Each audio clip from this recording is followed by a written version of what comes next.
All right, all right, all right. Confusion with politics and the legal system. Let's get straight into it. So if this is your first time joining us at Fast Track Training, what we usually like to do is we go through questions and answers first, then we go through the actual lesson explaining the questions and answers, and then we do questions and answers again. So in the first go, I'm not going to explain the answers. I'm just going to read them like it's the normal test.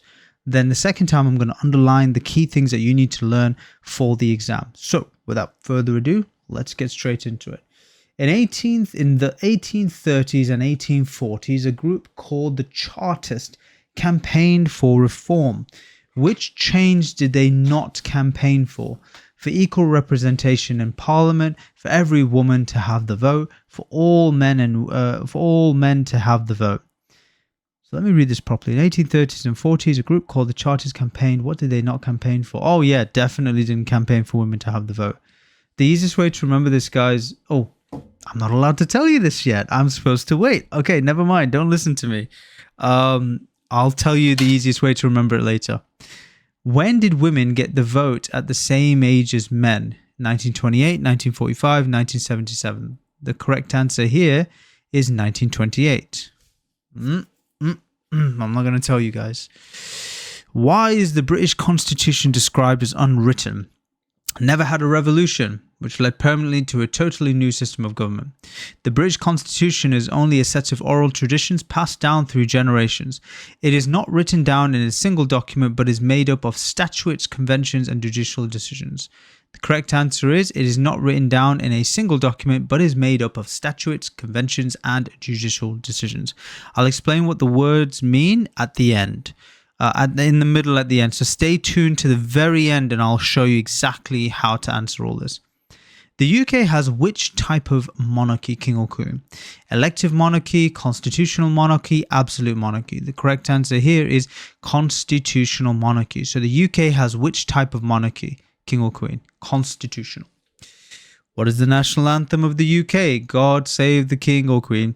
Rule Britannia, land of hope and glory. I don't know, is that America? Da, da, da, da. No, that is also Britain. That's another really boring song. What is the national anthem of the UK? God save the king or queen. So now it's the king because the queen has died. What does MP stand for? Member of Parliament, mobile phone, managing partner. The correct answer is Member of Parliament. So what does MP stand for? Member of Parliament. Very good. Well done. Hello guys, well done for watching this video. I'm really impressed. I'm really happy. Down in the link in the description below, you can join our Life in the UK Test 10-day challenge, in which we can show you how to pass your test in 10 days. It's absolutely free. This is our 13-year anniversary. We're just trying to help everyone in the UK. Go down to the bottom and watch the videos, and also go on to the quizzes, and then we can check it for you and give you some feedback and let you know how you're getting on.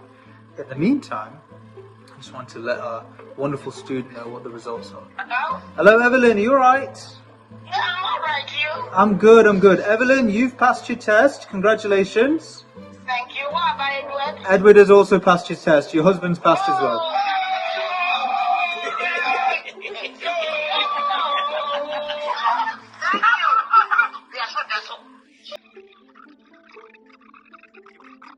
Thank you. Bye-bye. God bless you. Bye-bye. Bye-bye. So if you guys also want to pass your test as well, go into the link in the description below. Give us a contact. Let us know. We love doing this. We're helping everyone pass. We'll see you on the next video. Enjoy the rest of the video. Thank you and take care. Name the two houses in the UK government. The House of Lords and Senate, the House of Commons and House of Representatives, the House of Commons and the House of Lords. So the two houses in the UK government are the House of Commons and the House of Lords. Well done. And don't worry if you're getting this wrong. Trust me, don't worry about it. You'll get a second chance at this. Just get your eyeballs on the questions in the first half, learn in the middle part, and at the end, we're going to have another try at these questions. And I guarantee you by the end of it, you'll get all of these questions correct. So don't worry if you're getting it wrong right now. We're going to do it again at the end. What is the system of government where two parties rule at the same time? So what is the system of government where two parties rule at the same time? A, federal government, B, coalition government, or C, monarchy? Correct answer here is coalition government. I'll explain a trick for that later. What is the voting system that the UK uses at the moment? first past the post, ranked choice voting, proportional representation. The correct answer here is first past the post. So what is the voting system that the UK uses at the moment? First past the post. Well done. Is the following statement true or false? Since 1999, hereditary peers have lost the automatic right to attend the House of Lords. Is this true or false? The correct answer here is true. The following statement is true or false. 1999, hereditary peers have lost the automatic right to attend the House of Lords. It is true. I'll explain this later. Who is the Speaker? I am the Speaker. I am the Speaker. No, I'm joking. The person who chairs the debates in the House of Commons, the person who speaks the most and is given an award, the Prime Minister's favourite politician. So who's the Speaker? The person who chairs the debates at the House of Commons. Well, I'm going to cover a trick for this one later. When are UK elections held every how many years?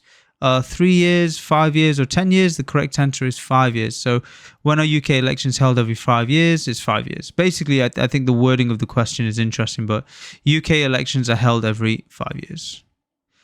Who are shadow ministers? Ministers selected by the opposition party to check the current minister's decisions, the ministers who sat at the back of the room, the ministers who never turned up to meetings.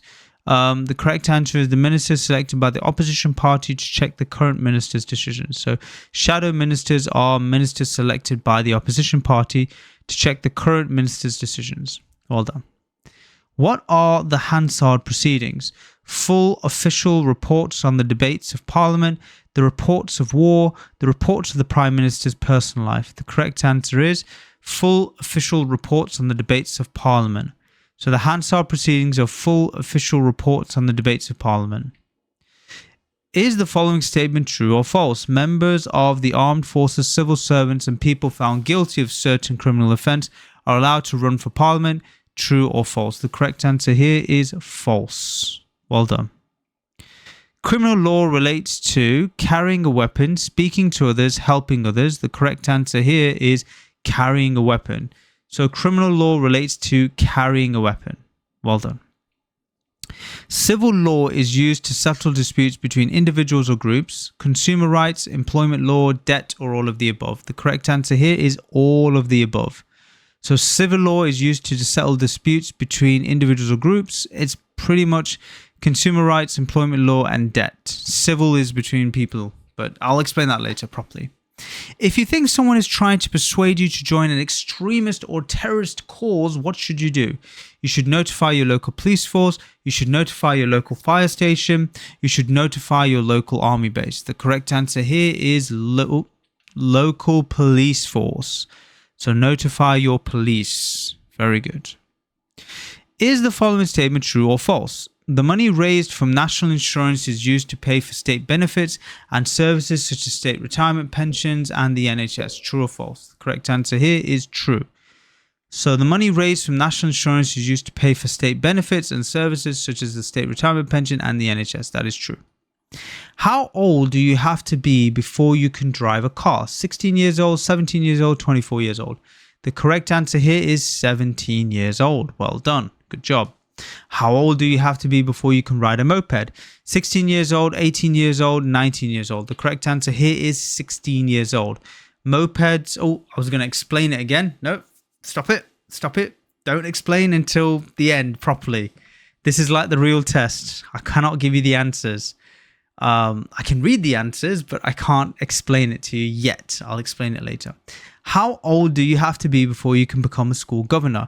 16 years old, 18 years old, 20 years old. The correct answer is 18 years old. Well done. What is the jury service? Anyone who is on the electoral register and it's aged 18 to 17 can be asked to serve on a jury.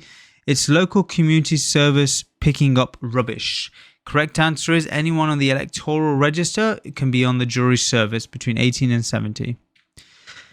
What does MEP stand for? Member of European Parliament, Member of European Key Minister, Member of European Peacemaker. The correct answer is Member of European Parliament. Well done. Good job.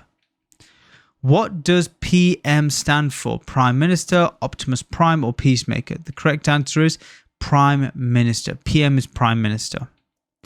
All right, well done, guys. We've gone through the questions. Now, let me explain to you a couple of things. First off the bat, England is a crazy place. Scotland is pretty cool. Wales is pretty cool.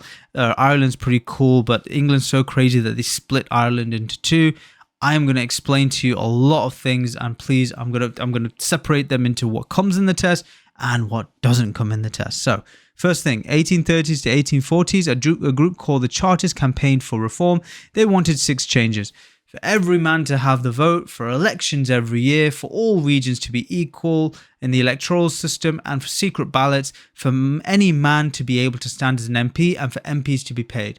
Now, who's out there right now? You're watching this. Look through 1, 2, 3, 4, 5, 6.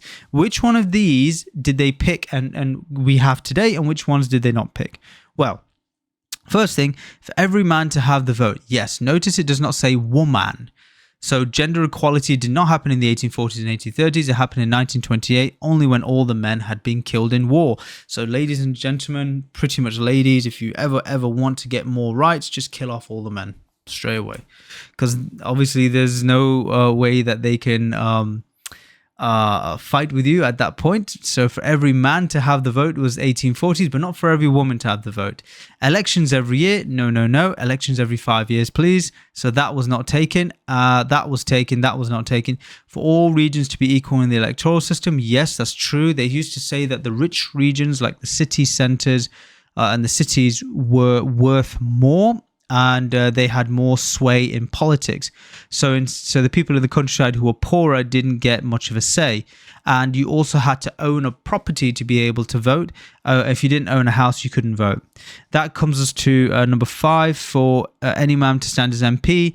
Yes, anybody can stand as an MP now. Secret ballots, number 4, is also now. Because before they would tell you, like, that you would know who voted for who. For MPs to be paid, so we do pay the MPs because it's very difficult for them to travel to London all the time. So MPs do get, I think it's a stipend or a salary, or they get paid to do their job. So the first 2 did not get done. The last 4 did get done.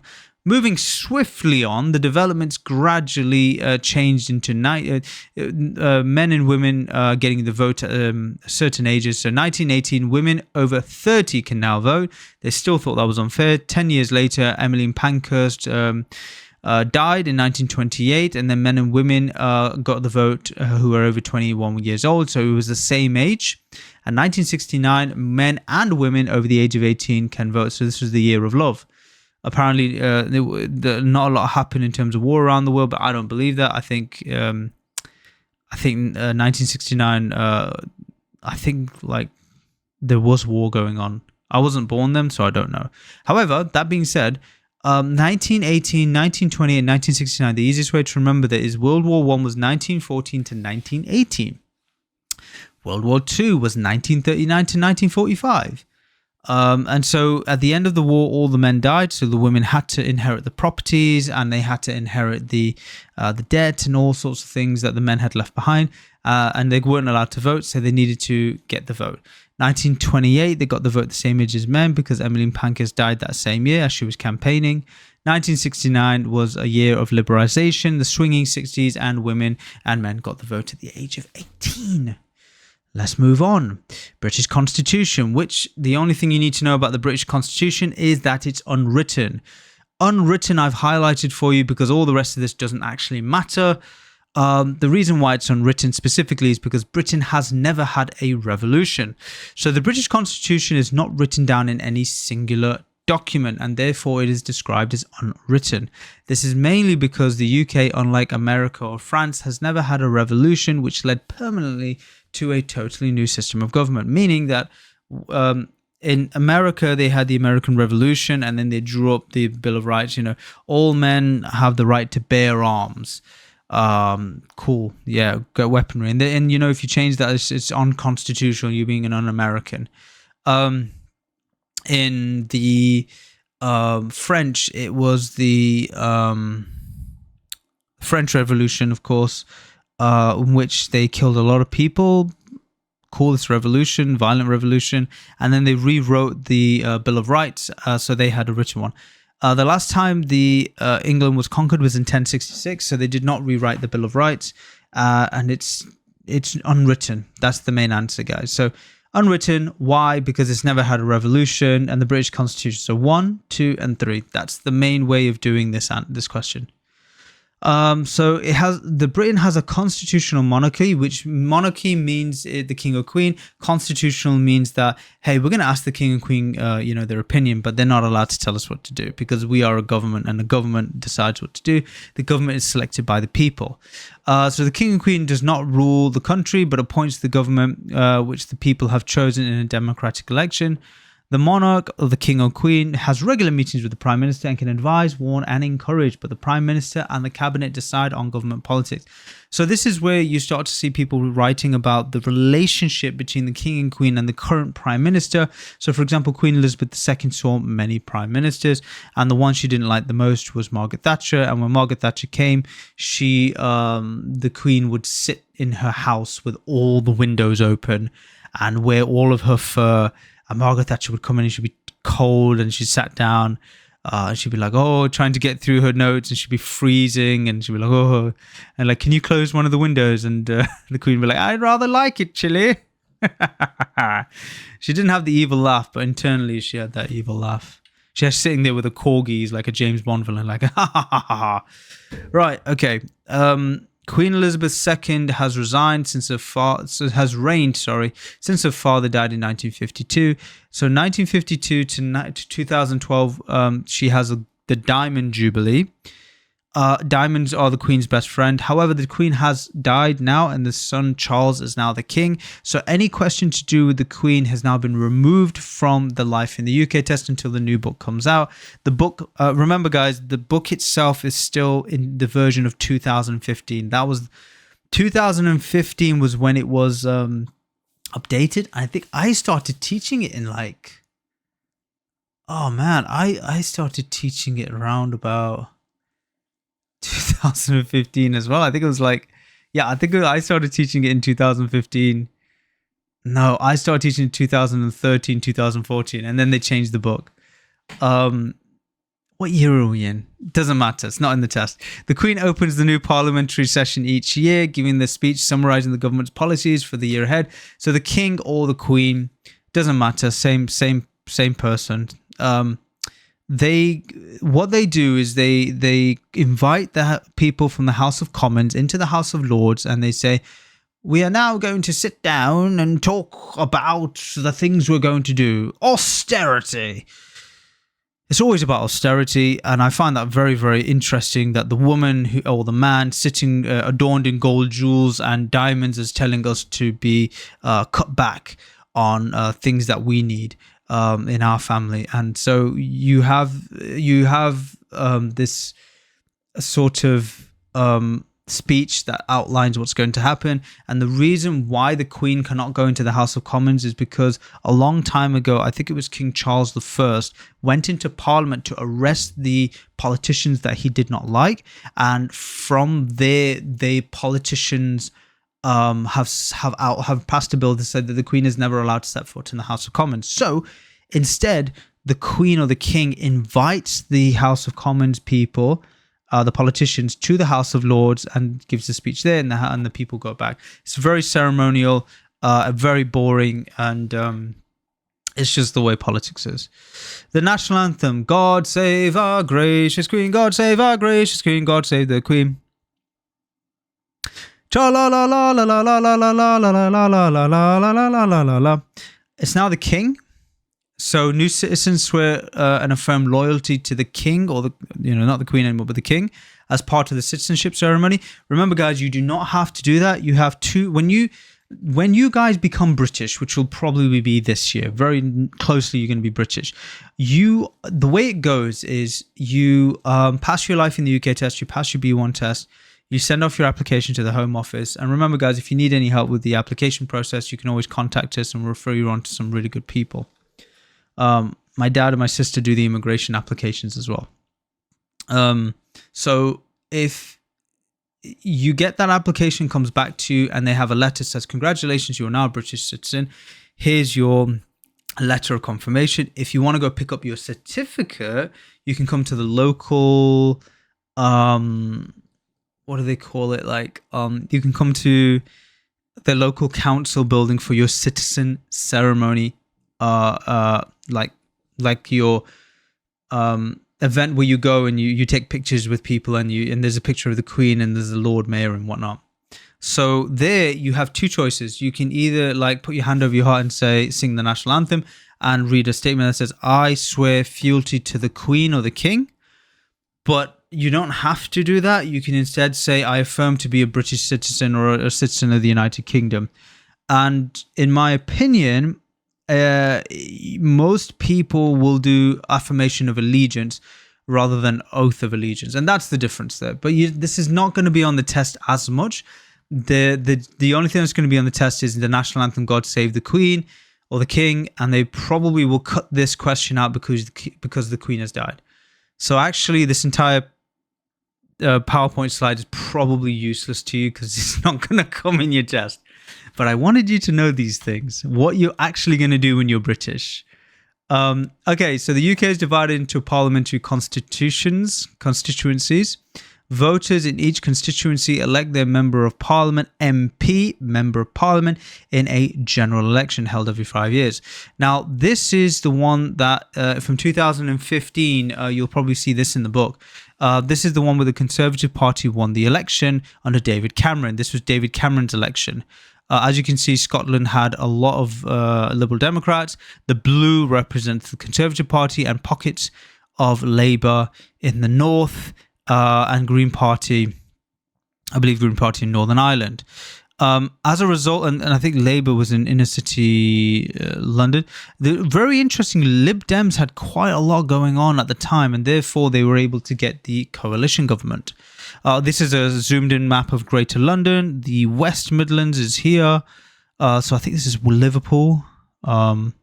I don't know what that is. That's the east. Oh yeah, this is East West Midlands. But predominantly it was a Conservative win.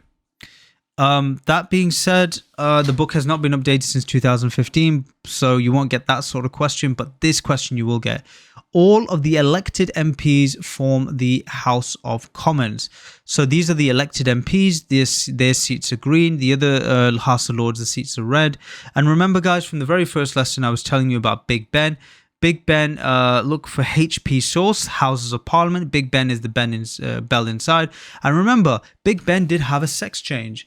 It is now Queen Elizabeth Tower. So if you ever want to talk about the issues of Big Ben, talk about how Big Ben has now been renamed. The tower itself is... actually, no, sorry. I got it wrong. The tower is called Queen Elizabeth Tower. The inside is actually Big Ben the Bell. So actually, on the outside, it is the name of a woman, and on the inside, it is the mind of a man. More accurate, I think. And remember, the House of Commons is in the Gothic style, and I believe it's the Queen Boudica statues here. And I can't remember. I think I sometimes get this wrong. I think this is Westminster Bridge. I'm sure it's Westminster Bridge, but I'm not really. If you guys do know, please leave a comment in below and tell me if I am wrong. I'm so happy to be corrected because I get educated by this, and I think that's cathedral in the background. St. Paul's Cathedral, maybe. It's hard to tell. I don't know. People will know. But these are the elected MPs. Forming the House of Commons because they're from the common people. A member of the House of Commons is an MP, Member of Parliament, including the Prime Minister, Member of the Cabinet, and other members. So let's break this down. Prime Minister is the First Minister. Originally, the term was from the time of Sir Robert Walpole, the man with a few chins. He was the Prime Minister for 22 years, and Prime Minister means First Minister. He is the first amongst equal. Now he is the leader of the party, but before it was he was the first amongst the equals. Members of the cabinet, they are his personal members that run parts of the government, and other MPs are the people who can vote, and they can represent their communities, their constituencies. So what does an MP actually do? A Member of Parliament? Well, he represents everyone in their constituency. We said that. He helps to create new laws, so they do a vote. They scrutinize and comment on what the government is doing. Scrutinize means to like say, why did you do that? And then they make a joke about it. It's a little embarrassing how many jokes are thrown around in like the House of Commons, even though we're paying them to be there. And I don't think it's good for them to be laughing all the time at each other and jeering. Debate important national issues. So new laws, and then vote the new laws in. MPs and MEPs, member of the European Parliament. However, we did leave MEP, so we're no longer in the European Parliament. So you may see this not come up. MPs. This is what an example of a coalition government looks like. Coalition government is where two parties are together. This is Nick Clegg and this is David Cameron. This was a long time ago, like 2015, maybe post. My dad was Lib Dems, and he was in the party here. He became like an MBE from the political campaign from that one, and I was in the political campaign as well. I was on door-to-door knocking and leafleting, and we met Nick Clegg, and then he got into power. He raised the university fees, and then the party disintegrated from there. The Cameron and the Conservative parties became the Great Reformer Party, and they just kept growing and growing and growing. Then recently you have the revolving door politics, in which every prime minister was being shuffled in and out and in and out. Boris Johnson and all, Rishi Sunak, and all sorts of craziness was going on. And now you have Labour, and who knows where the future will be. Most MPs belong to a political party, so he has the yellow for Lib Dems, and they have the blue for Conservatives. And the majority of MPs form the government. So if one group does not have a majority, then two parties can form a coalition. So for example here, if you see that one party does not have the majority of seats, then two parties can form a coalition seat. Where two parties joined together, and that's what happened here. He took half responsibilities, and he took half responsibilities as well. So the House of Lords, member of the House of Lords, known as peers, are not elected by the people and do not represent a constituency. So the members of the House of Lords, known as peers, are not elected by the people and do not represent a constituency. So interestingly enough, these guys are the King and Queen's mates. They are sitting on the other side of Parliament. Oh, I never noticed that. What's all that down there? I've never seen that before. There's shops. Oh, I didn't know that.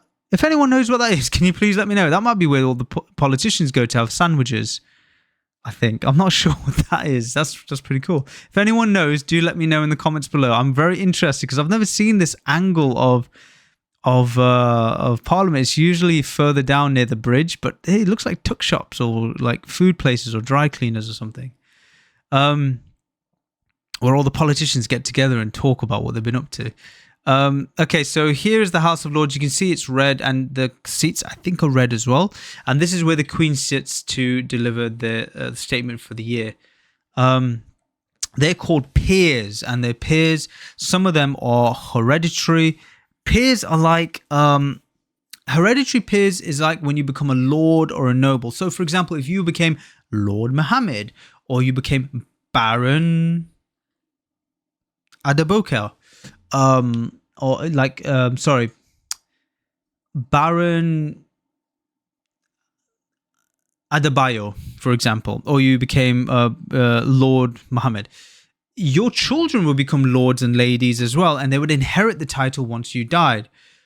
That's what's called hereditary, meaning, like, for example, if you're going bald, hereditary hair loss means you're going bald because of your dad was bald, so it's passed it on to you. Hereditary illnesses means that your parents had the illness, you have it. Hereditary titles means that if they also had land and title, you inherit the land and title when they pass away. That's what called hereditary is. You're inheriting hereditary. Senior judges are there, bishops of the Church of England, they're all there. So much so that in Scotland, they have a separate section just for the clergy. Since 1958, the Prime Minister has had the power to nominate peers just for their own lifetimes, and these are called life peers. So in 1999, hereditary peers have lost the automatic right to attend the House of Lords. Tony Blair said, we're not going to let them attend the House of Lords because they haven't earned it, essentially. You have not worked in politics enough to earn it. You will not receive it. So they now elect a few of their number to represent them in the House of Lords. The automatic right of the House of Lords, you don't get that anymore. So when you die, it goes with you. It leaves with you. The House of Commons has powers to overrule the House of Lords, but these are not used very often. So the House of Commons can say to the House of Lords, "Oi, we're elected by the people. You're the Queen and King and Queen's mates. You're not allowed to, tell us what to do." But they don't use it very often because, they're all mates. They're all friends. Speaker. This is the Speaker, and this is the Speaker's gavel. So that's what they use for, the Speaker has this and therefore is allowed to speak. The Speaker chairs the debates of the House of Commons. And remember, guys, anything that I've underlined for you is very important because it stays in the exam. These things that I've underlined, you can take notes about them, and this is what comes in the real test. So the Speaker chairs the debates in the House of Commons, is the chief officer of the House of Commons, is neutral and does not represent a political party, even if he or she is an MP. He or she represents a constituency and deals with constituents' problems like any other MP. So they're neutral, they chair the debate. So let's imagine you're at a party and let's imagine the House of Commons is getting quite rowdy. The Speaker stands on the chair and starts saying, "Oi, oi, you over there and you over there, I'm going to separate you two out." That's essentially what the Speaker's doing. He's separating these people out. Oh, UK elections. MPs are elected at a general election. I told you this is going to be really boring. I told you at the beginning and some of you didn't really believe me. But yeah, it's practically going to continue being a bit like this now. So I do apologize, but it has to be done. You do need to know about it because it is a chapter in your book. If you want to skip it, I've disabled the skip button. You're not allowed to skip it. You have to watch everything and you have to learn about the government and politics. You probably will end up learning more about this than actual British people. So congratulations to you.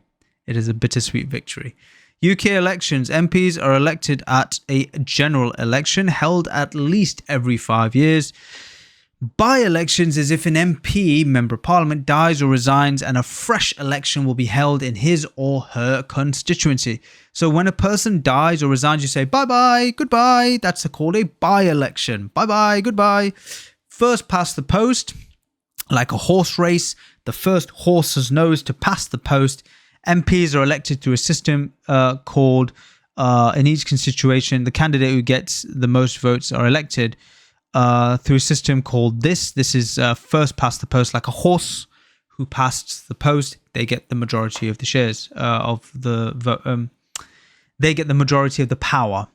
The government is usually formed by the party that wins and the majority of constituencies. So whoever gets the most votes wins and gets the most power. And the reason they do first past the post and the reason why all the other parties around, like that are not Conservative and Labour, are voting for proportional representation is because first past the post does mean that when you get the win, you have enough power to get things through. If you got 49% of the vote and someone else got 51% of the vote and you were under proportional representation like the government of Italy, then you would equally get the power, but it'd be hard to get things through the Commons because one group would say no and the other group would say yes, but you like 49%, 51%, so it's really difficult to push things through. First past the post, MPs are elected through a system called the government usually formed by the majority of constituencies. Yep, very good. European parliamentary elections are held every 5 years. Elected members are called members of the European Parliament, MEPs. However, I don't think they're going to ask you that anymore. The book has not changed since Brexit, but they're not going to ask you. They kind of got rid of all these questions rather than change the book. So when they do change the book, the new book will come out, fine, but they haven't changed it yet.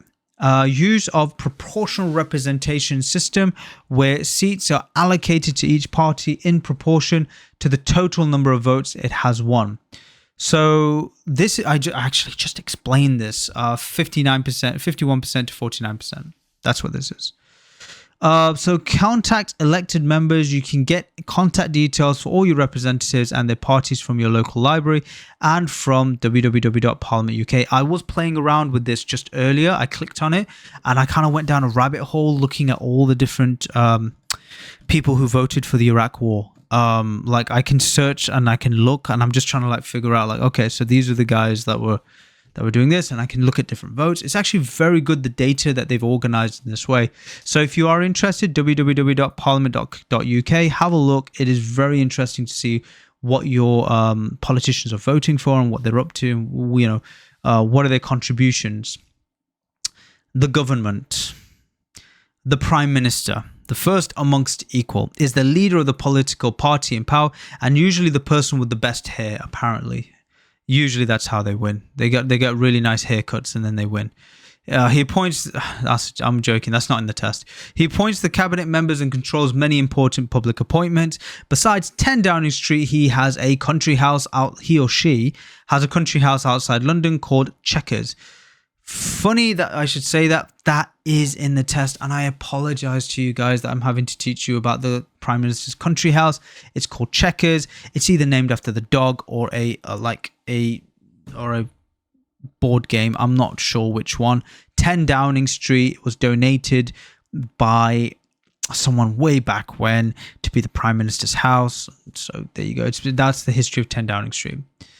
There it is. Oh, in all its glory. London.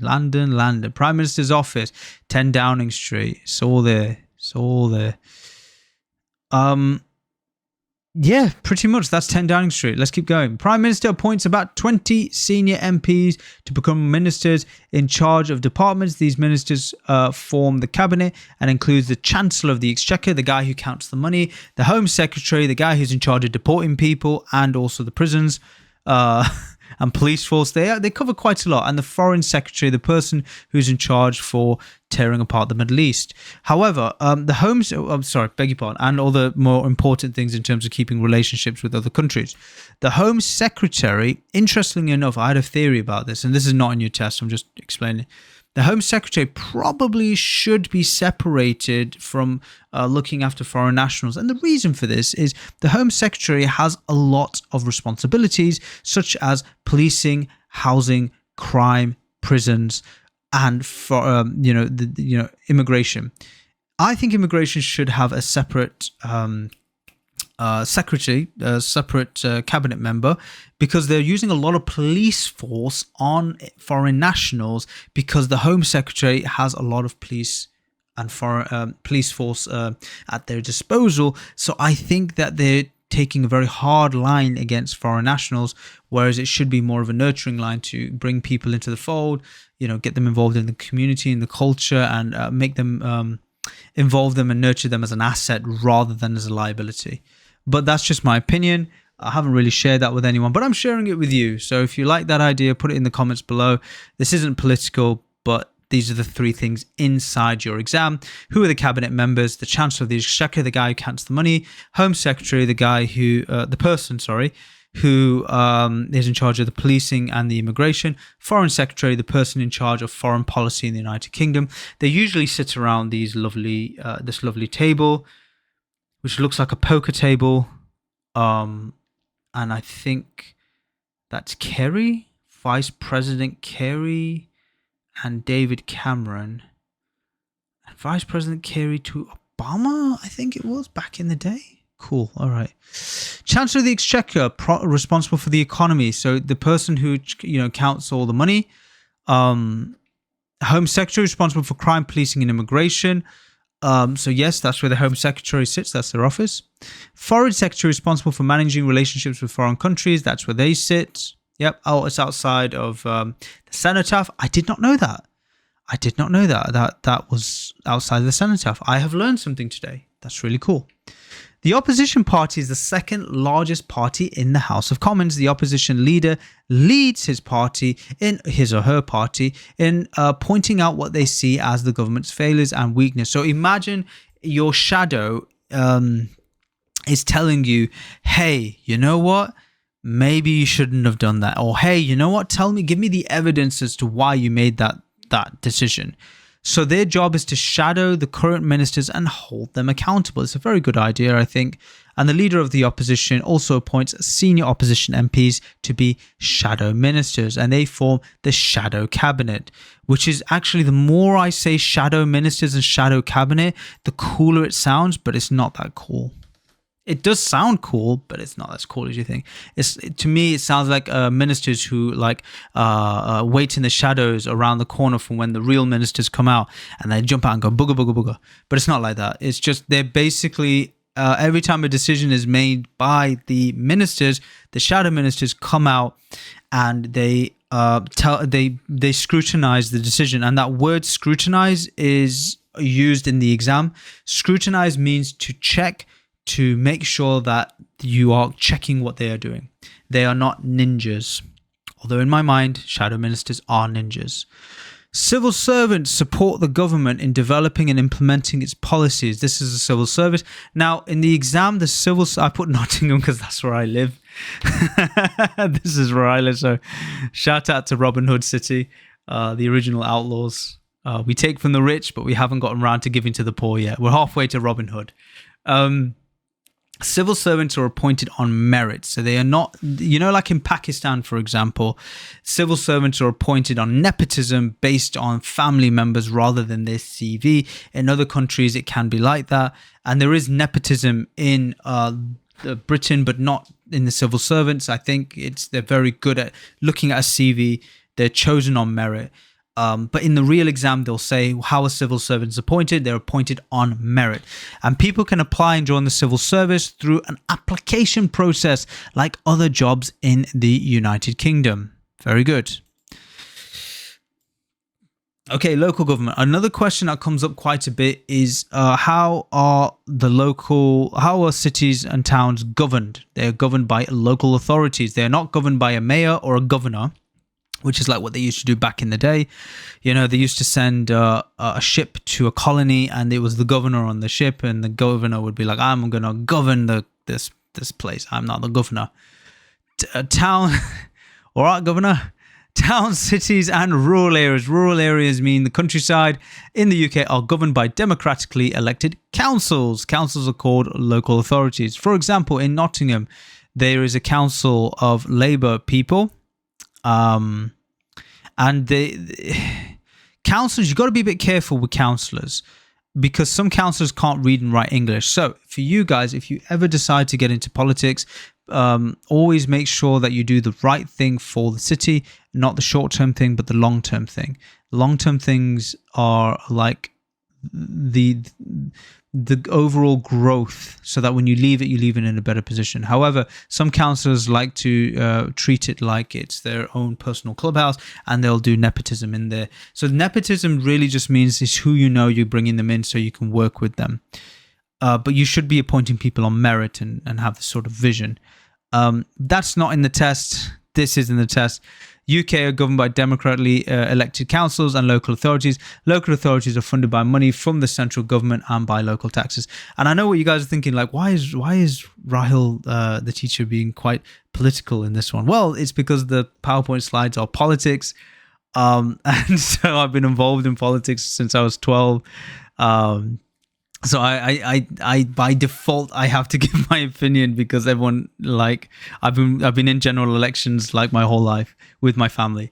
But that being said, that's not part of the exam. I'm going to try and separate a lot of these things into what is in the exam so that you can focus in directly on passing. That's more important than politics. So let's carry on. Mayor is the ceremonial leader of the council. London has 33 local authorities. For more local authorities, local elections for councillors are held in May every year. I don't think this comes in the test. I don't think this and this come in the test, but I think this does. Mayor is the head of the leader of the council. This is a very obscure question, so I'm not really too worried about this for you guys. What I do want you to remember is elected on merit. This is important and this is important. This always comes in the test. But I think you can memorize this, but you don't need to memorize this. So I'll keep telling you what's important. Hansard, yes, definitely 100% comes up. I see it very frequently in the test. Proceedings in Parliament are broadcast on television or published in official reports called the Hansard. So what is the Hansard? When the politicians are speaking, somebody sits there and types in what they're saying with their hands. So they're doing the Hansard. They're like typing it up. Then they upload it online. People can read what they've done. And when they've read it, they have access to it. So this is called the Hansard. So everything is open, honest, and transparent. Beg your pardon. Open and transparent, never honest. We're talking about politics here. See, I did it again, and I wasn't even trying. I'm so sorry, guys. I'm going to focus in on just what comes in the test. Open and transparent. Okay, maybe just open, maybe not transparent. Sorry. Okay, so the Hansard is open to the public. That's it. Okay, that was the last one, I promise. By law, radio and television coverage of political parties must be balanced, and so equal time has to be given to rival viewpoints. Now, this is an example of being open, honest, and I did it again. Open and transparent. So law, radio, and television coverage is open and transparent, meaning that if you have 5 political parties that are going for election, you're meant to be able to give all 5 political parties equal time and coverage. This is by law. In America, it's just whoever's got the most money gets the most airtime. Here in the United Kingdom, it's by law. You have to cover everyone equally. That is why when you go to these, you see these debates, everyone has an equal podium. And then the prime minister who says, I'm not gonna go there and debate with everybody because it's just gonna hurt my chances. Because they're all basically gonna rip into the existing party and say, you didn't do this and you didn't do that, and he's gonna be there like, I'm gonna do this in the future. I'm gonna do this in the future, and then everyone believes it, and then we're gonna vote for them, and nothing happens. See, I did it again, and I'm really sorry. Focus. The UK has had a fully democratic voting system since 1928. Oh, that's a really difficult sentence. Fully democratic voting systems. The last election we had, I think, was Rishi Sunak and Starmer. I don't think there's anything democratic about any of those, that voting process. The present voting age is 18 and was set in 1969. Adult citizens of the UK, citizens of the Commonwealth and the Irish Republic who are residents in the UK can vote in all public elections. Adult citizens of other EU states who are residents of the UK can vote in all elections except general elections. So this is really interesting. So you guys are not allowed to vote in the elections until you're British. Isn't that quite interesting? You can vote in your local election, but not the general election. And I think that's really interesting. So this is how it applies to you in real life. When you become British, you can vote in the general election. I don't know how much of a contributing factor that is for you to get enthusiastic about becoming British. For me, it's mostly about you guys not having to wait at the airport in one line, or have the kids go into another line and go home and start their holiday. 3 hours later, you're still in the same line. I have heard students tell me that, and that's the major reason why I want you to become British. So all of you guys go in one line, out the door, gone in 30 minutes. You're at the restaurant, relaxing on your holiday. You guys need it. You work really hard, and no one should put you in a different line and try and tell you guys what to do. Don't let anyone else tell you what to do. You guys are in charge. That's the important thing. So the electoral register, to be able to vote in a parliamentary, local or European election, you must have your name on the electoral register. Here's how this comes in the real test. The electoral register is for England, Wales and Scotland, and individual registration is for Northern Ireland. IR for individual registration, IR for Ireland. An electoral registration form is sent to every household, which must be completed and returned with names of everyone who is resident in the household and eligible to vote. So this is really important, but it also improves your credit score by having yourself on the electoral register. In Northern Ireland, a different system is called individual registration, IR. So IR is like, what is IR? IR is, in Ireland, if you have a general election coming up, you have people that have actually registered to vote, who are interested and enthusiastic, and then people who didn't know it was happening and didn't register to vote. Now you have 2 fantastic data sets. one data set tells the people exactly who's interested in voting, so you can see the popularity of the vote, and the other is people who didn't want to vote, the unengaged people. So there's engaged who want it and unengaged. In England, everyone is apparently engaged if you are on the electoral register, and they just send information out to you. It's very simple, but it's not accurate to gauging engagement, which is what you kind of want to do if you're in a position of power. Polling stations on election day, they're open from 7 a.m. to 10 p.m. If it's difficult for you to get to a polling station because you're working or you have family or kids or you're very far away, you can register for a postal ballot. Your ballot paper will be sent to your home before the elections. You can fill it out and post it back. And these polling stations are really fun because when you go there, you can see everyone from every different part of society. Go in there, make your vote, come out and say, I did my part to make Britain great. And for all intents and purposes, voting is fantastic because you do get a say in what's happening, even if the say is between Sunak and Starmer, between a millionaire, multimillionaire who was in one of the firms that started the Great Recession in 2008, and Starmer, the head of I think he was the head of the judiciary who buried the case where that guy Jim will fix it. What was his name? Jim. What's that guy's called? Jim will fix it. Yeah, that guy who was touching kids, and he buried that case. So you literally have those two to pick from. But you still have a choice, I guess. General elections, you still have a choice. You could vote Green Party. You could vote Workers' Party. Cool. Anti-imperialists. Okay, focus. I'm getting distracted because it really is a lot. There's a lot of boring stuff in here. I'm going to try and make it as interesting as possible for you guys. So apologies, write in the comments below if you don't want me to talk about politics while I'm teaching politics. The Commonwealth. Most member states of the Commonwealth were once part of the British Empire, although a few countries were not have also joined. So the Commonwealth of Nations is a throwback to the colonies of the Great British Empire. India was a Commonwealth nation. And, there was a lot of... After World War II, Britain became bankrupt. America wrote them a blank check. They stopped them from taking back the Suez Canal. And Britain quietly took a step back from being the number one superpower. And America stepped forward. And that's how that ended up. But the Winds of Change speech was really about decolonization and taking a step back. Britain was very, very clever, more clever than other countries like France and Italy, who held on to the colonies through, bloody revolutions. If you want to look at this stuff, look at France Fanon, look at Chinua Achebe, look at, Haiti, look at, so many countries, I could name quite a few.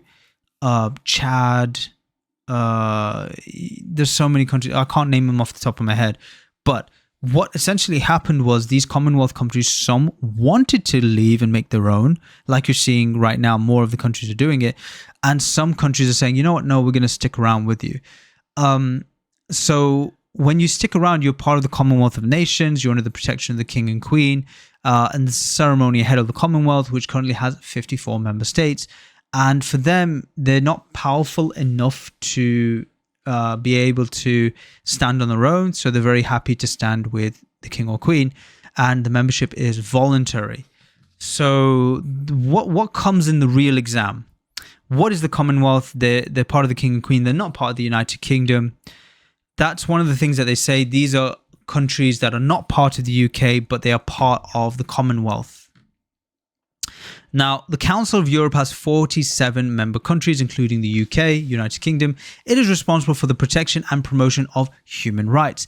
Key bodies include the European Court of Human Rights, ensuring compliance with the Convention on Human Rights. So the Council of Europe is now not part of the UK. It left.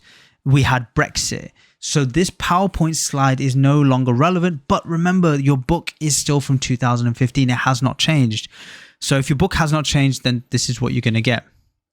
The United Nations was established after World War II to prevent war and promote international peace and security. hegemony. I'm sorry, guys. I do apologize. It's really tough for me not to be political and give my opinion on this. So I'm just going to try and tell you what's in the test. So the United Nations was established after World War II to prevent war and promote international peace and security whilst maintaining hegemony for what was classed as Western powers. However, they're not Western powers, because how can they be geographically in the West when Australia is underneath Japan? It's not the West, it's the East. But then where is the Central? Central is Europe. So who has the power? It's in the center. So even that wording of center, West, and East is an archaic term. You probably shouldn't be using that anymore. It's really old school, and it centers the power discourse on Europe. So yeah, that's not in your test. But here's what is in your test. The UN Security Council has 15 members and recommends actions when there are international crises and threats and peace. UK is one of the 5 permanent members of the Security Council, and this is not in the test, but they do have a veto, so they're able to veto the votes and control the politics. And so when you have veto, they can turn around and just go, we don't want this. We're gonna stop and abstain this. You can't do this because we're one of the permanent members. Originally called European Economic Community, was set up by 6 Western European countries: Belgium, France, Germany, Italy, Luxembourg, and the Netherlands, who signed the Treaty of Rome on 25th of the 3rd, 1957. The UK originally decided not to join this group, but it became a member in 1973. Now, for this, they became a member in 1973 might come in your test. I think this may come in your test, or they may remove it because it does have something to do with European Union. The real reason why UK did not want to join the European Union was because it had the pound sterling. Now, the pound sterling is a very powerful currency, and the European Union had the euro, which means that if there is any problem in any one of the countries anywhere else in Europe, then the euro goes down. So Greece became bankrupt, and it kind of it found it really difficult to climb back and keep its goals, and just brought everyone down. So everyone started dipping out of the EU, out of Europe. But that was its whole thing, to like stand together and be protected. So if anyone ever attacked any European country, then anyone in Europe had to attack them back. That's how it worked. The law. The jobs of the police: they protect life and property, prevent disturbances, keeping the peace, and prevent and detect crime. Now, the police they're in 2 separate groups. You have the people who fight crime and the very serious crime, and then you have the people who handle local issues and disputes, I forget what they call them, like local community police. So you have community police, and then you have the ones that fight the crime, and you can tell the difference between them because the ones that fight the crime are like got big muscles and they have handcuffs and tasers, and the ones that are in the community are very thin and they wear like big yellow jackets, and they walk around and they got a smile on their face. The police that fight crime don't have smiles on their faces. So that's the best way to differentiate them. If you're talking to a proper police officer, beg your pardon. Then they're both proper police officers. Let's get that straight. There must be respect for the police. They're both proper police officers. However, one handles gun crime, drug crime, and crime of criminal crime, and then the other group of people handle community issues. So they are organized into separate police forces headed by chief constables. So here's the community ones. I think that you can get PCOs. Police Community Support Officers, PCSOs. I don't think they ask you for this. If they do, you now know. But yeah, they support they support the police officers, and these are the police community support officers. Both very, very important. And they patrol the streets, they work with the public, they support police officers at crime scenes and major events. Anyone can make a complaint about the police by going to the police station, writing to the chief constable of the police force involved, or making a complaint to an independent body like the police ombudsman. Now, interestingly, this does come in your test, and the main word you want to look for is anyone. So anyone can make a complaint to the police. When you go to the exam and they say only, it means only one person can make a complaint, but this is anyone can make a complaint to the police. The Independent Police Complaints Commission, or I call it the Ombudsman, but it's not. It's the Independent Police Complaints Commission in England and Wales, the Police Commissioner in Police Complaints Commission in Scotland, and the Police Ombudsman in Northern Ireland. So you may not get these questions. I don't think I've ever heard a student come back to me and ask me these. I don't think this comes up. If it does come up, do write in the messages and let me know. I'd love to hear back from you guys. Criminal law relates to crimes which are usually investigated by the police or another authorities such as the council, which are punished by the courts. For example, carrying a weapon, drugs, racial crime like calling a person for the color of their skin, selling tobacco, illegal tobacco, smoking in public places where it's not allowed, drinking in public places which are alcohol-free zones. The Independent Police Complaints Commission, sorry, one second. Civil law is used to settle disputes between individuals or groups. So criminal law and civil law is very different. Criminal law is breaking the law by doing very serious crimes. Civil law is a dispute between one person and another. So when they say keep it civil, they mean keep it civil between two people. So housing law is the disputes between landlords and the tenants. Consumer rights and employment law and debt. These are all civil laws, civil matters. Terrorism and extremism. And when you get this question in the test, if you think someone's trying to persuade you to join an extremist or terrorist cause, you should notify your local police force. The best answer to do here is just go to the police. So terrorism, extremism, local police.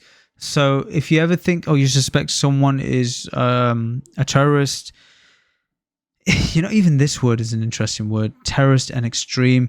If you think anyone is trying to attack the community, call the police. That's a much easier way of remembering this. If you feel you're in danger, call 999. The roles of the courts. So there's a small claims, again, I'm telling you, it is a bit boring. I completely understand if you want to pause the video, go get yourself a drink, go take a nap, or just pause it for a second and then come back to it another day. I would completely understand you at this point because it is really boring. But let's carry on, power through. We don't have much longer and we're going to do the questions and answers at the end. So well done, guys. I'm really proud of you for keeping up with this. I'm very happy. The small claims procedure is an informal way of helping people to settle minor disputes without spending a lot of time on a money or using a lawyer. If used for claims less than £5,000 in England, Wales, and £3,000 in Scotland and Northern Ireland. Let me break this down. It does come in your test. It comes in quite a lot. So take a picture of this. This will be in your test. An informal way of helping people to settle minor disputes without spending a lot of time and money using a lawyer.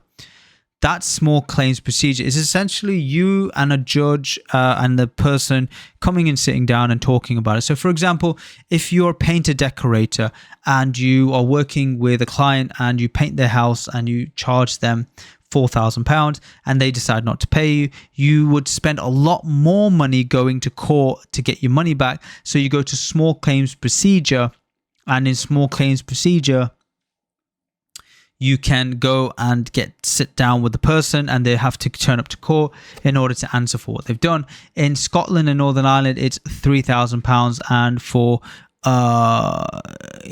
England, it's £5,000. For minor cases, magistrates court in England, Wales, and Northern Ireland. A minor, M for minor, M for magistrate. That's how to remember it. That's the trick. I'm going to try and show you a few more tricks at the end, so stay tuned, wait until the end, and I'm just going to show you all the tricks I've picked up over the last 12 years. Justice of the Peace Court in Scotland, but these are minor cases, and in Northern Ireland, they're heard by district judge or deputy judge. So the way we think about it is minor is less, minor by the knee, M for magistrate, M for minor, Justice of the Peace. Crown Court are the more serious crimes like murder, and they were on the head, they're serious ones. So for serious offences, Crown Courts in England, Wales and Northern Ireland, Sheriff Court in Scotland with either a sheriff or a sheriff with a jury. In Scotland, the most serious murder cases are heard by a judge and a jury at High Court. Well done. A jury is made up of a public chosen at random from a local electoral register in England, Wales and Northern Ireland, and a jury of 12 members. In Scotland, a jury has 15 members. Youth court, so I'm going to talk about youth court in just a second, but let's talk about omelettes, my favorite food, I guess. Omelettes. Right. How many eggs do you guys make in an omelette? Let's imagine you get a jury and you want to make them an omelette in England. You would have 6 eggs in the front, 6 eggs in the back, like you would have in a carton of eggs. That's how you remember there's 12 members. If you're making an omelette for them, it's 6 eggs in the front, 6 eggs in the back. If you are making an omelette for Scotland, it's a bit of a bigger carton because Scottish people, they like to eat. Therefore, food portions are bigger. And there's 15 of them. So you need 15 eggs.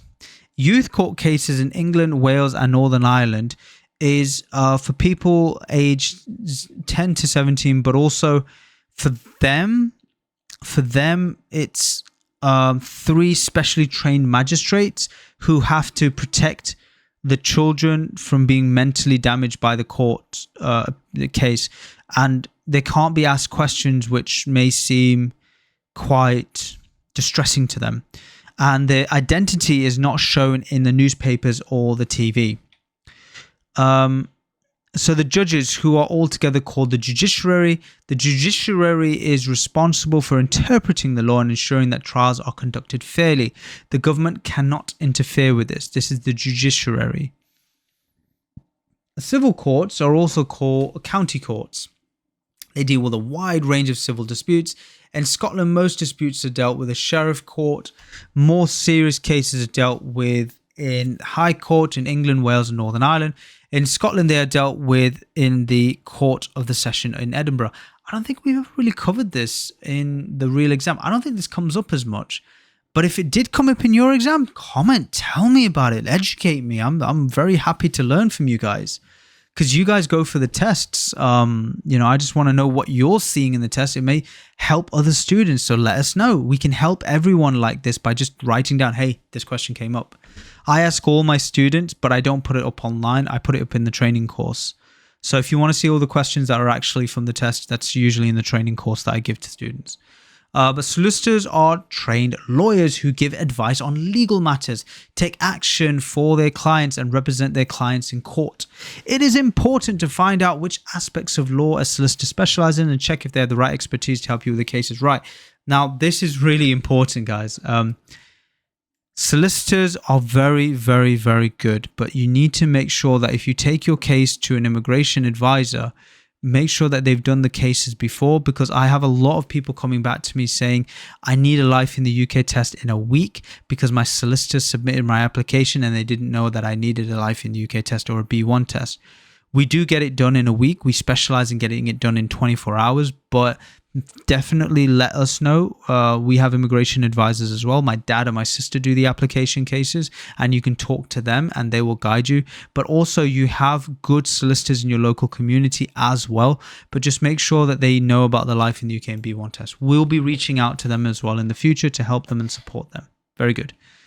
All right, the fundamental principles. Now, this is, I hope this is the last bit. So this is the fundamental principles of living in the United Kingdom and human rights. The right to life, prohibition of torture, prohibition of slavery and forced labor, the right to liberty and security, the right to a fair trial, freedom of thought, consciousness and religion, and freedom of expression and speech. Now, this is important. This is leading to utopia, our freedoms, our rights to flourish and to achieve Maslow's hierarchy of principle. This is what we should all strive for. And that's why Britain is a fantastic country to live, because you can be protected for these rights. The right, again, one more time, the right to life, to live, prohibition of torture, you're not allowed to be tortured, prohibition of slavery and forced labor, the right to liberty and security, the right to a fair trial, the freedom of thought, conscience and religion, and freedom of expression and speech. Taxation. Oh, it was really good for a moment. I was really enthusiastic about one side, and now we've ended up on this side. National insurance number, wicked. National insurance money is raised from it is used to pay for state benefits, services such as state retirement pension and the NHS, wages from paid employment, profits from self-employment, taxable benefits and pensions. So you're not allowed to work unless you have a national insurance number. Driving. Okay, cool. So this is really going to help you. And again, remember guys, if you need any help with driving theory, we do provide driving theory. It says so right here. And we are in the midst of getting in with some driving instructors to help you with getting a good driving instructor. In the UK, you must be at least 17 years old to drive a car or motorcycle. You must have a driving license to drive to public roads. You need to be at least 16 years old to ride a moped. Drivers can use their driving license until they're 70 years old. After that, the license is valid for 3 years at a time. So let's look at this and break it down. You got to be 17 to drive a car or motorcycle. You got to have a driving license to drive on the public road. So go get your provisional and get a supervisor to help you drive. 16-year-old to be able to ride a moped. And if you're 70, your driving license is available every 3 years. So I think these top three are for you guys. You can be 17 to drive a car. If you need to drive a car, come and see us. We can pass you in 30 days or even 1 day. I'll tell you that in another set of videos we're setting out. So we've got some driving theory videos coming out and I'll show you how to do it there. If your driving license is from a country in EU, Iceland, Liechtenstein or Norway, you can drive in the UK for as long as your license is valid. Wicked. EU, we're out of the EU. Can't do that anymore. If you and I don't think you can do these ones as well. If your driving license is from any other country, you may use it in the UK for up to 12 months. To continue driving after that, you must get a UK full driving license. It is an offence not to have an MOT certificate in your vehicle if it's more than 3 years old. So what that means is when a car comes from the factory, the car can have like if the car comes from the factory, it's basically out of the factory, is brand new, and then after 3 years it has to have an MOT certificate every 1 year. But we'll cover that in the driving theory training, not the life in the UK test. So you sitting at home, relaxing, chilling out, putting your feet up, you on the sofa, you on the chair, you relaxing, eating dinner, you watching right now. Yes, you, look, you. What's your role in the community? If you want to be a school girl, I'm sorry guys, I didn't mean to like call you guys out there. It's just been a very long, boring PowerPoint presentation about government politics. We're getting to the exciting part, so I'm getting a bit more energy back. School governors or school boards in Scotland are people from the local community who wish to make a positive contribution to children's education. They must be 18 or over at the date of their election or appointment. There is no upper age limit for their key roles. So here's how you get this in the test. School governors set the strategic direction of the school, ensure accountability, monitor and evaluate school performance. So they are like the head teachers. So they do not grade homework, but they do grade head teachers and teachers. So they make sure that they're okay. Anyone who is on the electoral register and is age 18 to 70 can be asked to serve on a jury, help with local services, support political parties, or blood and organ donation. Interestingly, electoral register age 18 to 70 can be asked to serve on the jury. These are all the things you can do in the jury service. And basically you can support. I don't think this comes in the test as much, but electoral register does and serve the jury does. These three that I've underlined do, but I don't know about this stuff. Confusion. I think I've had a lot of confusion that I hope that I've cleared up for you guys. Are you ready for some questions? Before you do that, go and get yourself a cup of water, glass of water, or a cup of tea or a drink, because we're about to go through the questions and answers and we're in the third and final part. Well done to you guys. I'm so happy. Honestly, I'm, all joking aside, I am really, really impressed. I usually teach this to my students last, but I am really grateful to all of you for watching this video. I'm very thankful to you all for taking the time, and you're not wasting your time. Understand that you are in the process of becoming British. Every minute you spend towards this direction is a really great achievement. And when you do become British, which you will, I promise you will, 100%, it is written in your Kismet by the will of God. You will be British, I promise you. When that happens, you will be respected more by everyone in your community, everyone that knows you, family members, kids, parents. I'll respect you. I respect you equally whether you are British or you're not, but I think you need to understand that it is a huge thing to be British when you come from another country, and this is what you're doing. So let's get straight into it. I'm sorry if I'm talking a lot of politics, but I do enjoy explaining my personal experience of being a British person living here my whole life. All right, are you ready? Let's get to it. In 1830s and remember, this is the same questions we read before. Now we're going to do it again. I expect you to get 100% pass rate on this. So sit up in your chair, focus, and let's get this done. In the 1830s and 1840s, a group called the Chartists campaigned for reform. Which change did they not campaign for? For equal representation in Parliament, for every woman to have the vote, for all men to have the vote. I'm not going to say anything. Take your time. Don't rush. What is the answer? In the 1830s and 1840s, a group called the Chartists campaigned for reform. Which change did they not campaign for? For equal representation in Parliament, for every woman to have the vote, for all men to have the vote. The correct answer is for every woman to have the vote. Look at this wording here.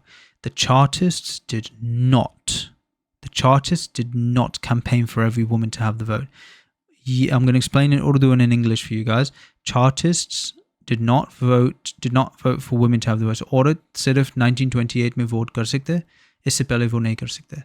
So they couldn't get the vote before 1928. I did say 1928, yes. When did women get the vote at the same age as men? 1928, 1940, 1945, 1977.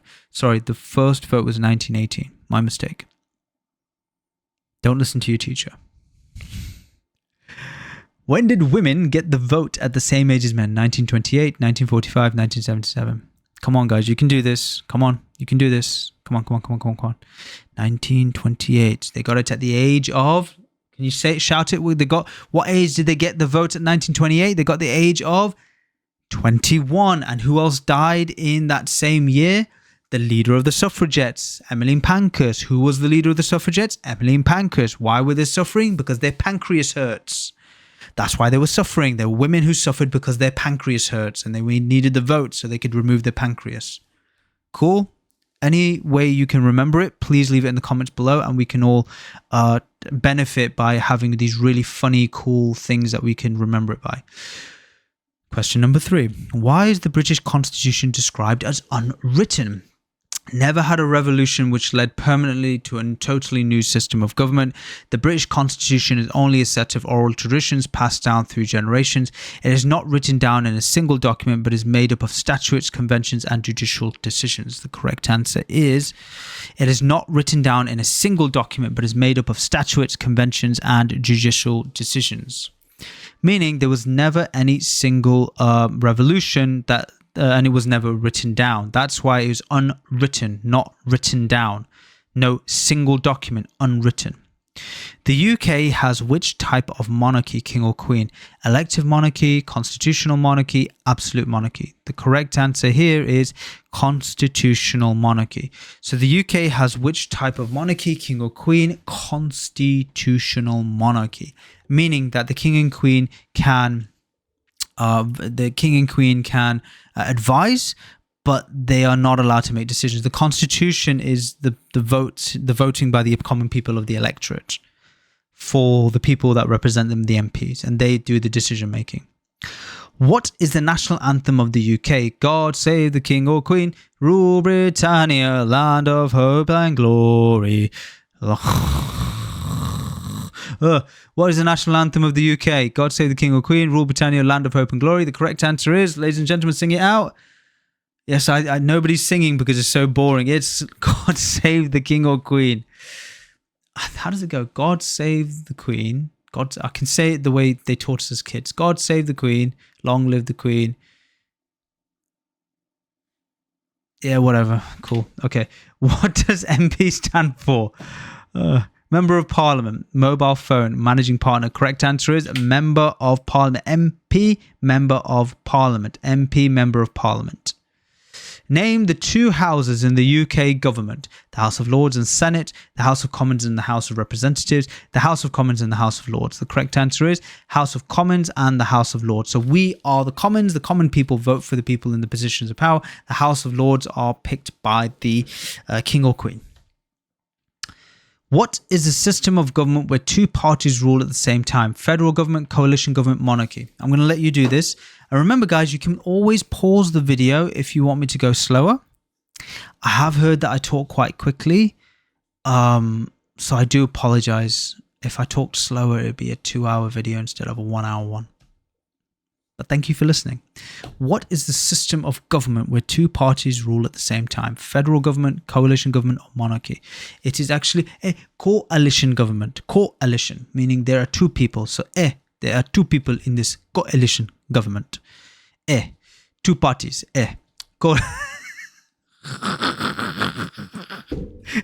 It's a two-party coalition. Like if you're playing a video game and it's a co-op video game, you are cooperating together. A coalition government. Why the government not come together? Coalition. Why is the voting system in the UK that uses at the moment first past the post, ranked choice voting, proportional representation? Okay, so it's like a horse race, right? First past the post. England has first past the post, like a horse going past the post. They get the top podium stage, they get number one and the medal, and the horse does not go to the glue factory just yet. Not yet. Later in its old age, maybe. Or maybe it gets a cushy chill out time and a statue. Yeah. Who is the following statement true or false? Since 1999, hereditary peers have lost the automatic right to attend the House of Lords. True or false? The correct answer is true. Since 1999, hereditary peers have lost the automatic right to attend the House of Lords. That is true. Yes. Who is the Speaker? The person who chairs the debates in the House of Commons, the person who speaks the most and is given an award, the Prime Minister's favourite politician. So who is the Speaker? It is the person who chairs the debates of the House of Commons. So the person who stands on the chair and speaks loudest to say, "Oi, stop making noise. Oi, you politicians, stop picking yours. Oi, you. I used to go to school with you and you weren't as bad as this at school. Now you're older, you're a bit of an annoying geezer. Stop it." That's what the Speaker does, because they all went to school together in private education. They're Eton and Oxford and Cambridge educated. The wording of this is a bit strange, so I'll just change the wording. UK elections are held how many years? 3 years, 5 years, 10 years? Correct answer is 5 years. Well done. The UK elections are held every 5 years. Who are shadow ministers? Ministers selected by the opposition party to check the current minister's decisions. The ministers who sat at the back of the room.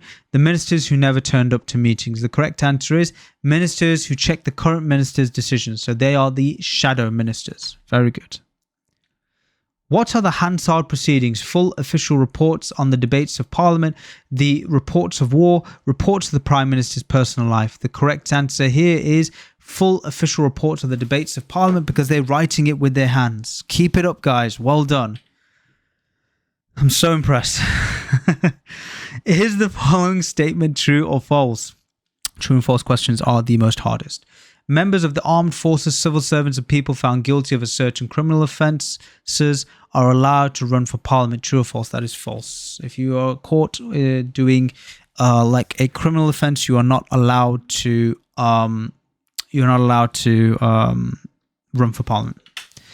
Criminal law relates to what? Carrying a weapon, speaking to others, or helping others. The correct answer is carrying a weapon. Remember, criminal law are the very serious problems. Very serious one. So carrying a weapon is criminal law. Civil law is used to settle disputes between individuals or groups. Consumer rights, employment law, debt, or all of the above. The correct answer is all of the above. Now, just to let you guys know, this is not the way it's worded in the real exam. It's not like this. Civil law is used to settle disputes between individuals or groups. On consumer rights, employment law, debt, this would be like one answer and they don't do all of the above. That's not how it works in the real test. I did this for education purposes. If you want the real questions from the real exam, I hold that inside the training course, and you guys can more than happy to join the fast track team. You become a fast tracker and you can actually train with us full time in like online, pass in 30 days, or you can pass in 1 day when you do the fast track VIP training, where we do training and exam on the same day in Nottingham, London, Birmingham and Manchester at the moment. There might be Leeds coming up as well. But there's more information down below. If you think someone is trying to persuade you to join an extremist or terrorist cause, what should you do? You should notify your local police force. You should notify your local fire station. You should notify your local army base. The correct answer is notify your local police force. So extremist or terrorist cause, notify the local police force. Well done. Is the following statement true or false? The money raised from the national insurance is used to pay for state benefits and services such as state retirement pensions and the NHS. True or false? The correct answer is true. National insurance is used to pay for state benefits and services such as state retirement pension and the NHS. Well done. How old do you have to be before you can drive a car? 16 years old, 17 years old, 24 years old. The correct answer is 17 years old. Well done. How old do you have to be before you can ride a moped? 16 years old, 18 years old, 19 years old. The correct answer here is 16 years old. Good. How old do you have to be before you can become a school governor? 16 years old, 18 years old, 20 years old. The correct answer is 18 years old. Well done. And what is the jury service? Anyone who is on the electoral register and is age 18 to 70 can be asked to serve on the jury. It's a local community service picking up rubbish. The correct answer is anyone who is in the electoral register and is age 18 to 70 can be asked to join the jury. So that's jury service. What does MEP stand for? I don't think this is in your test anymore because we've left Europe after Brexit. Member of European Parliament, Member of European Pikey Minister, Member of European Peacemaker. The correct answer is Member of European Parliament. Well done. MEP. Good. What does PM stand for? Prime Minister, Optimus Prime or Peacemaker? Correct answer is Prime Minister. So PM stands for Prime Minister. Well done. All right, guys. Well done. Oh my God. Give yourselves a round of applause. That was dreadfully boring. Wouldn't you agree? Wouldn't you agree that was probably the most boring thing you've ever watched? Probably the most boring thing. I do apologize. It is part of the exam. The other stuff is a little bit more interesting, maybe history, maybe other things. So if you guys wanted to come and have a chat with us, if you needed any help, if you're struggling, if you want to pass very quickly, if this exam is causing you pain in your life, stopping you from your immigration application, stopping you from getting on with your life, then just scan it. And it comes up to me on my phone. So if you scan that, it turns up on my phone and my team and me. We just read and say, oh, Juliet is having some trouble with her exam. Oh no, Mohammed needs some help passing this test. Oh no, there's a deadline in a couple of hours. I've had people message me while I'm at the gym and they've said to me, I've got an exam tomorrow morning. Can I please purchase your training? And I said, yeah, go for it. Yeah, brilliant. And they've just revised all night long, did as much as they can, went for the test the next day and passed. It's just the way it is. We've been teaching it for 12 years. Government and politics is usually the most boring thing. But if you're struggling, you're worried, or you just want to talk to someone who has a bit of knowledge that can offer you pathways, do it. We're British-born teachers. It's our 12-year anniversary at the moment. We're giving away some free training like this one here you see here because we need to give back to the community. And you're more than welcome to scan, use your camera, get a camera, put it on this one, click it, and you'll come and speak to us directly. So that's all the time we have for today, Fast Trackers. Thank you so much for watching. We will see you in the next video, and well done. I'm so proud of you, and I look forward to seeing you in the next video. Thank you, and have a wonderful day. My name is Rahul Ghazni, Managing Director of Fast Track Training.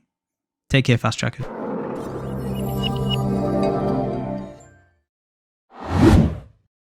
Would you like to speak with a teacher and get started straight away? You can begin in just 3 simple steps.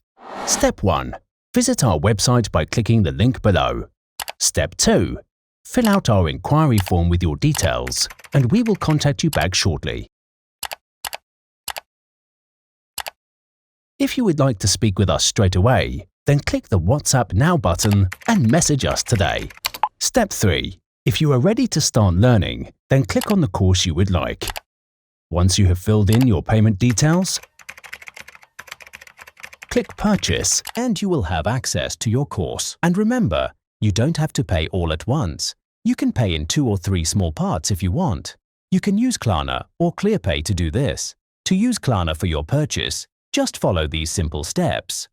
1. Click on the course you want to buy. 2. At checkout, select the Klarna payment option. 3. Fill in your contact information. Click Pay. 5. Choose whether you'd like to split your payment into 2 or 3 parts. Click Continue. 7. Enter your card information. 8. Click Add Card to confirm. Your payment with Klarna is now complete.